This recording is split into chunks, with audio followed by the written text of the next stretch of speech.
अस्सलाम वालेकुम, नमस्कार, सत श्री अकाल एंड गुड इवनिंग। मैं हूं आरज़ू काज़मी और आप देख रहे हैं पॉइंट ऑफ व्यू। हमारे साथ हैं जी साजिद तारड़ साहब। बहुत शुक्रिया सर कि आज आप आए। Thank you so much.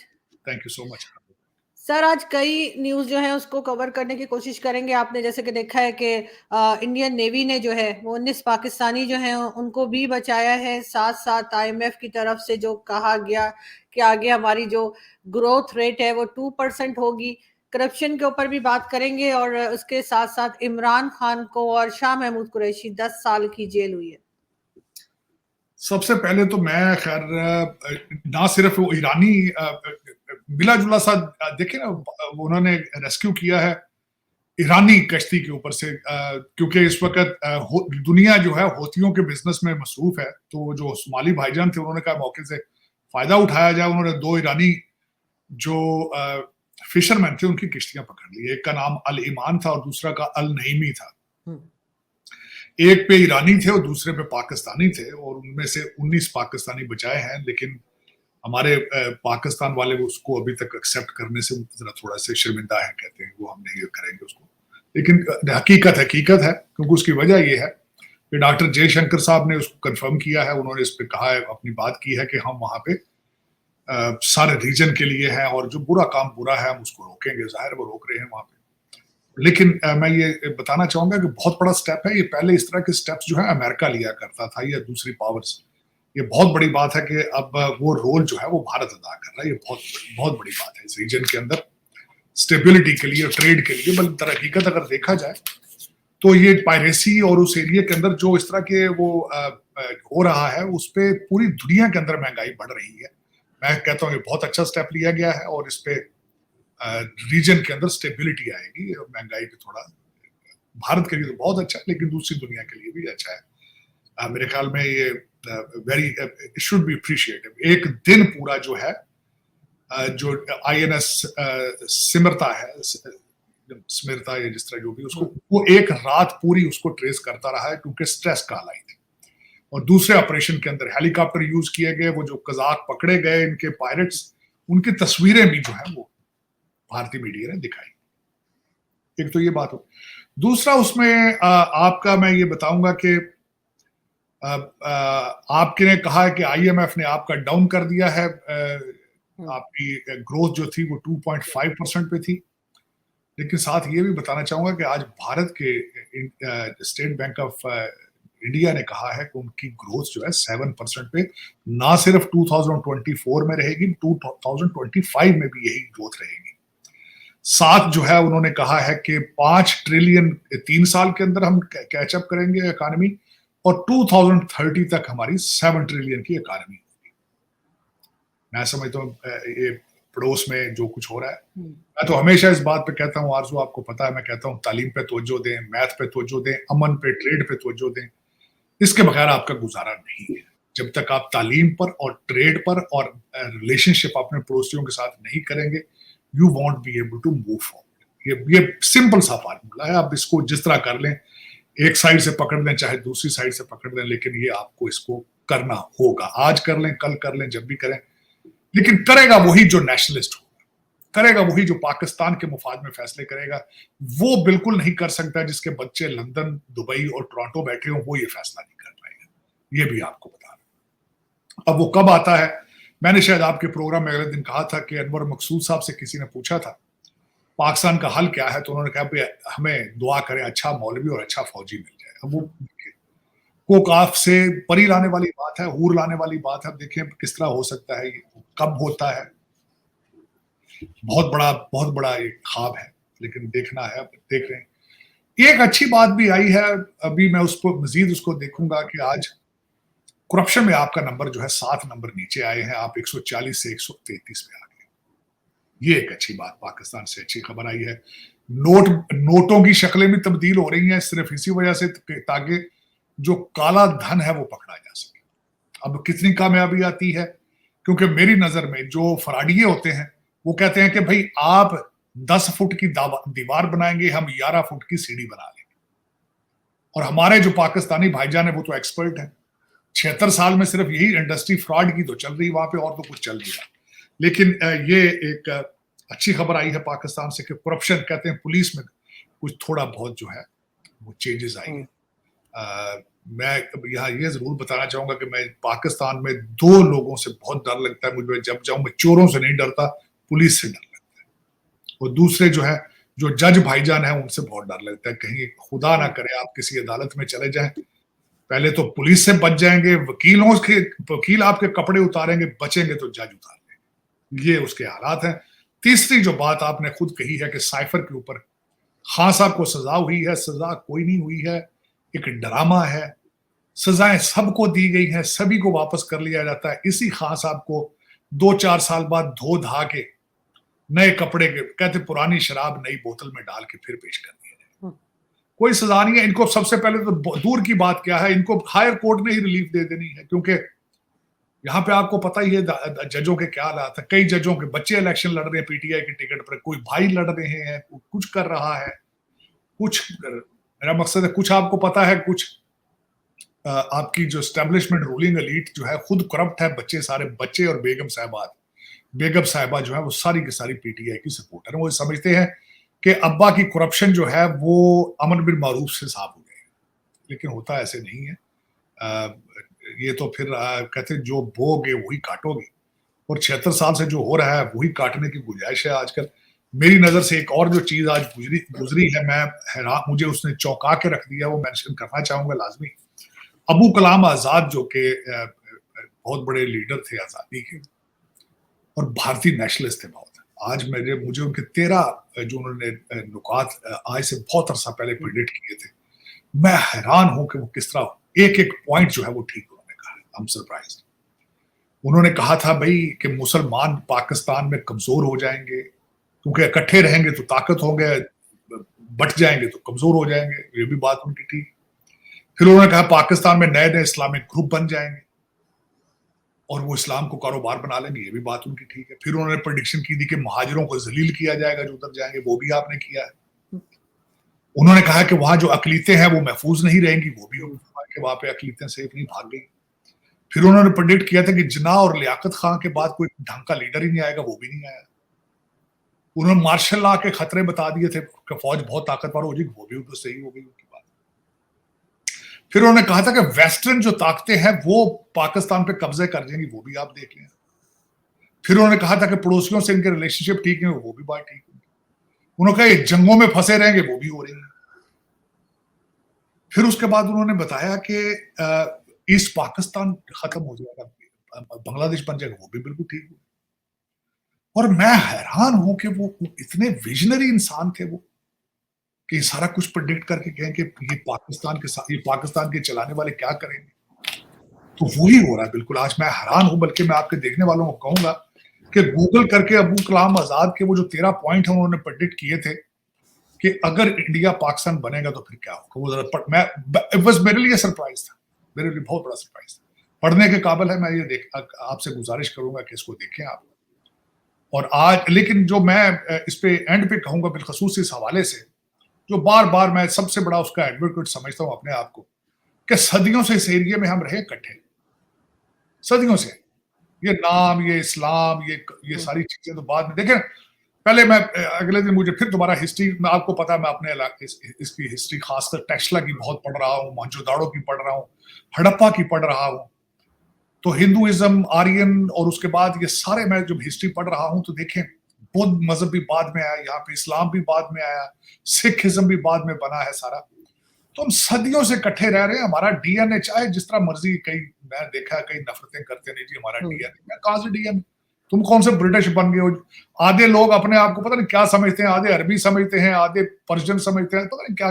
लेकिन यार आप सब यहीं के रहने वाले हो, चाहे द्रविडियन हो, चाहे आर्यन हो, जो कुछ भी हो, सदियों से यहाँ रह रहे हो। कोशिश करो कि प्लान के जरिए रहो कि हमने आगे मजीद सदियां इकट्ठे रहना है, कैसे रहना है, किस हालत में रहना है। बिल्कुल। ये जंगों नफरतों के साथ तो गुजारा नहीं यार, ये तो मैं बता रहा हूँ, तरक्की नहीं होगी, इससे आप सर्वाइव नहीं कर पाए, सर्वाइव नहीं कर।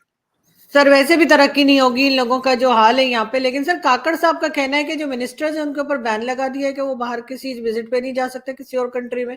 अब दिन कितने बज गए इनके जो ये इस किस्म की बातें कर रहे हैं। इन्होंने तो खूब घूम लिया खुद। इन्होंने सारा तो इन्होंने पूरी दुनिया, ग्लोब के आज 2 चक्कर लगाए इन्होंने, काकड़ साहब ने 1 चक्कर नहीं 2 चक्कर लगाए इन्होंने। और अब जाने से अब एक आपका तो हाथ बाहर है, इलेक्शन हफ्ते बाद होने वाले हैं, अब आप इस तरह की बातें करनी शुरू कर, जिस तरह आपको मैंने बताया, देखिए हमारे पाकिस्तान के अंदर फैशन है हुकूमत में। अब देखिए, इससे पहले मैं आपके बिलावल साहब ने कहा कि मुझे पीडीएम के साथ फॉरेन मिनिस्टर नहीं बनना चाहिए था। भाई जब आप बने तो उस वक्त रिजाइन देते थे आप, अब बने क्यों? आपका हर सरकारी अफसर जब करप्शन कर रहा होता है तो तबाही फेरता है, जब रिटायर हो जाता है दोते पोते बातें नहीं सुनते, सारा दिन मस्जिद में जाके भाषण देना शुरू कर देते हैं, अगली सफ में खड़े होकर नमाजें पढ़ते हैं, फिर मुसलमान बन जाते हैं, फिर फिलासफर बन जाते हैं, फिर किताबें लिखना शुरू कर देते हैं। जब कुर्सी पे बैठे थे, जब तुम जुल्म कर रहे थे, पाकिस्तान के कपड़े फाड़ रहे थे, उस वक्त कहां थे भाई तुम?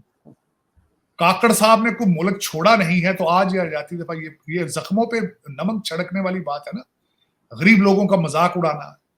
तो चल करने दो, ये आज कौन सा पहली दफा कर रहे हैं, हर बंदे यही कर रहे हैं। देखें 2018 में जो हो रहा है वो 2020 में हो रहा है, और इससे भी कोई बेहतरी आने वाली नहीं है। हाँ, लेकिन ये कि मैं अभी तक आरजू अगर मुझे जो भी कहे, मैं अभी तक आसिम मुनीर साहब से मायूस नहीं हूं, अभी तक काजी फायज ईसा से भी मायूस नहीं हूं, अभी तक उम्मीद रखी है मैंने। ये जो हम नोट चेंज करने की बात कर रहे थे, ये भी क्रेडिट मैं आसिम मुनीर साहब को दूंगा इस चीज का, वरना दूसरा तो कोई इसकी सोच रख ही नहीं सकता, वो दूसरे सारे करप्शन में बिजी है। मगर सर ये तो इन्होंने कॉपी किया ना भारत से, भारत ने भी यही किया था। लेकिन फिर भी चले, कुछ तो किया ना, बेहतरी की तरफ ही जाएंगे। मैं तो कहता हूं चाहे सारी कॉपी कर लें, ये एक बुरी बात नहीं है, किसी की अच्छी चीज का फायदा उठाना चाहिए। मेरे ख्याल कॉपी तो की है उन्होंने, बिल्कुल उसकी कोई शक नहीं, दूसरी चीजों को भी कॉपी करनी चाहिए। मैं तो कहता हूं कि भाई आप खुद नहीं कर सकते तो किसी का अच्छा देख के कर लो यार, उसको कोई इंस्टीट्यूशन बना लो, इंस्टीट्यूट बनाओ, तालीम की बात करो, इंडस्ट्री की बात करो, मैन्युफैक्चरिंग की बात करो, दवाइयां बनाओ, कोई और चीजें बनाओ, कोई साइकिल गाड़ियां कुछ बनाओ यार, सिर्फ कौम को बेवकूफ ना बनाओ, कोई प्रोडक्ट भी बनाओ। सर टेनिस की टीम आई है भारत से पाकिस्तान, तो टेनिस खेलने के लिए भारतीय टीम आती है, क्रिकेट खेलने पाकिस्तानी टीम जाती है, तो फिर आखिर ये लोग फिर ट्रेड और इस किस्म की चीजें क्यों नहीं करते जिससे आम आदमी को फायदा हो? बस देखें, दो चीजें हैं। अगले दिन आप ट्रेड की बात कर रहे हैं, दो पार्टियां आपकी सियासी पार्टियों ने अपना मैंडेट अगले दिन दिया है, उसमें मैंडेट में दोनों ने शर्त रख दी है कि जी वो जब तक 370 का अपनी धारा जो है उसको तब्दील नहीं करेंगे, कश्मीर वाली बात तो हम आगे मूव नहीं करेंगे। ये तो ना करने वाली बात है ना, ये तो ना करने वाली बात। 370 है, उनके जुडिशरी ने उनको अप्रूव कर रखा है, उनका इंटरनल मैटर था ये सारा कुछ जो कर, या तो फिर मेरे पास ये तो ऐसे ही है कि हम बात नहीं करना चाहिए। देखिए कहीं ना कहीं से आपको शुरुआत करनी होगी, जो आपके ये एक वजह नहीं है, और भी कई वजूहात है जिस पर ट्रस्ट फैक्टर है, आपका ट्रस्ट फैक्टर मुसलसल एलिगेशन है उनकी आपके ऊपर के होम ग्रोन टेररिज्म, और उस पर उन्हें ही नहीं है, ईरान का भी देख ले आपके हालात, आपके पठान भाईजान जो है तालिबान, वो भी उनको भी एतराज आप पे, वो भी मजाक उड़ा रहे हैं, हमले भी कर रहे हैं आप। ये तो आपकी फॉरेन पॉलिसी का फ्लेवर है। सबसे बड़ा फ्लेवर तो आज एक और नजर आ रहा है सामने, भारत और सऊदी अरेबिया अपनी नेवी की जॉइंट एक्सरसाइजेस कर रहे हैं, और दूसरा जो आप पहले उनको, बल्कि ये बहुत बड़ा लम्हा फिक्रिया है कि आपकी पहले आर्मी जो है वो सऊदी अरेबिया के अंदर उनको सिक्योरिटी प्रोवाइड करती है, अगर वो भारत चलेगी सारा कुछ तो फिर क्या करेंगे आप? लेकिन आप बताइए, लेकिन कौन सी चीज खा के आप सोए हैं, पी के कुछ सोए पड़े हैं, आपको पता ही नहीं कि आसपास क्या पक रहा है। सर गिलगित बल्तिस्तान में भी हालात काफी खराब हैं, आजाद कश्मीर में भी प्रोटेस्ट बहुत ज्यादा चल रहे हैं, मीडिया कुछ दिखा रहा नहीं है, वो तो बस इमरान खान और नवाज शरीफ और इसी में लगे हुए हैं, लेकिन वहां पे जो हालात हैं गिलगित बल्तिस्तान में, वो और खराब से खराब होते चले जा रहे हैं, उसकी तरफ क्यों नहीं कोई देख रहा? उसकी तरफ उनकी देखें, उनका सबसे बड़ा इतराज है गंदम के ऊपर से इन्होंने सब्सिडी खत्म कर दी, और वहां पे एक महंगाई का तूफान आ चुका है, और इन्हें पता भी है कि वहां पे गंदम लोकल तो वहां काश्तकारी नहीं होती इतनी, आपको सपोर्ट चाहिए। लेकिन मैं उसमें खासकर जो मैंने उसके बारे में कुछ पढ़ा है, डबल स्टैंडर्ड है वहां पे, गलत बात है। आप अगर उनको आप कहते हैं जी वो पाकिस्तान का सूबा नहीं है, जब आपका दिल करता है तो आप ये कर लेते हैं, लेकिन टैक्स आप उनसे कलेक्ट करते हैं, वो किस मुंह से करते हैं टैक्स आप कलेक्ट? ये ज्यादती, या तो फिर उनको उनकी सारी चीजें, उनकी जो महरूमियां हैं, उनकी डिमांड सुने सबकी, तो या उनको सेटिस्फाई करें आप उनको। लेकिन यही तो एक वजह है ना। देखें अब क्वेटा से लोग आके बैठे थे इस्लामाबाद में, आप उनकी भी नहीं सुनते बात। इस तरह वो जिस तरह कहते हैं ना कि पुश अंडर द रग करके तो नहीं गुजारा होगा ना। ये फिर वो पंजाबियों के खिलाफ नफरत है उनकी। आपकी ब्यूरोक्रेसी सारी पंजाबी, आपके सियासतदान सारे पंजाबी, सारी आपने इंडस्ट्री, सबसे बड़ी बात ये, मैं सब्सिडी गंदम की आपने गिलगित बिल्तिस्तान को क्यों दी थी? वो आपकी इंडस्ट्री नहीं। क्योंकि देखें यहाँ मैं जिस यहाँ अमेरिका में बैठा हूं, फेडरल गवर्नमेंट का काम है कि इंडस्ट्री को डिवाइड किया जाता है। लास वेगस बनाया गया था नवाडा के अंदर क्योंकि वहां पे डेजर्ट था, कोई और सोर्स ऑफ इनकम नहीं था। ये मरकज का फर्ज होता है कि वो परमिट देख के इंडस्ट्री कहाँ लगे। लेकिन फिर मरकज हो सिर्फ पंजाबी भाईजान कहें कि गुजरांवाला लाहौर के आसपास ही इंडस्ट्री सारी लगानी है, तो फिर दूसरा पाकिस्तान तो भूखा मरेगा ना। मैं बहुत अरसा पहले मैंने क्वेटा आज से 30 साल पहले कहा, मेरा बलोच दोस्त था, उसने कहा जो 10 रुपए की चीज कराची होती है वो फ्रेट की वजह से, ट्रक के ऊपर आने की वजह से क्वेटा पहुंचते पहुंचते 20 की हो जाती है, क्योंकि लोकल इंडस्ट्री नहीं लगाई किसी ने, तवज्जो ही नहीं दी किसी। तो फिर ये मिसमैनेजमेंट है, क्योंकि मिसमैनेजमेंट नहीं है, मैं इसको कहूंगा करप्शन है। आपका हर सेक्रेटरी एस्टेब्लिश्ड डिवीजन के अंदर जो बैठा है वो फॉरेन एजुकेटेड है, और सितम जरीफी ये है कोई खुद नहीं यहां से पढ़ के गया, आपके खून पसीने के टैक्स से पढ़ के गया, लेकिन करप्शन में इन्वॉल्व है। यहां से वो अपना जिस्म ले गया साथ, दिल और दिमाग यही छोड़ गया, मकानों पे निशानियां लगा गया। बेगम साहब तो वो कई तो यही छोड़ जाते हैं जाती है, तो फिर वो पाकिस्तान के फैसले क्यों करेंगे? यही तबाही है आपकी।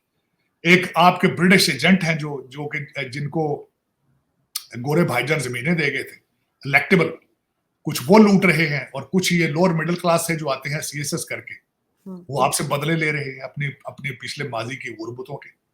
यही अलमिया है। एक को मैं कहता हूं बड़े ब्रिटिश एजेंट, दूसरे छोटे ब्रिटिश एजेंट है। आप तो अभी तक आजाद ही नहीं हुए मेरे कागजों में। लेकिन सर आपको फिर आर्मी चीफ जो है इस वक्त, उनसे इतनी उम्मीद क्यों है? इसलिए कि अगर वो कुछ कर सकते तो वो सबसे पहले तो अपने डिपार्टमेंट के लोगों को पकड़ते जो करप्शन करते हैं। कितने नाम लोगों को जुबानी याद हो गए, उसके ऊपर तो उन्होंने कोई एक्शन नहीं किया। वो इस वजह से है, मुझे उम्मीद उनसे इस वजह से है, वो मैं बताता हूँ कि सिर्फ वही एक पोजीशन है जो अच्छाई या बुराई करने की सलाहियत रखती है।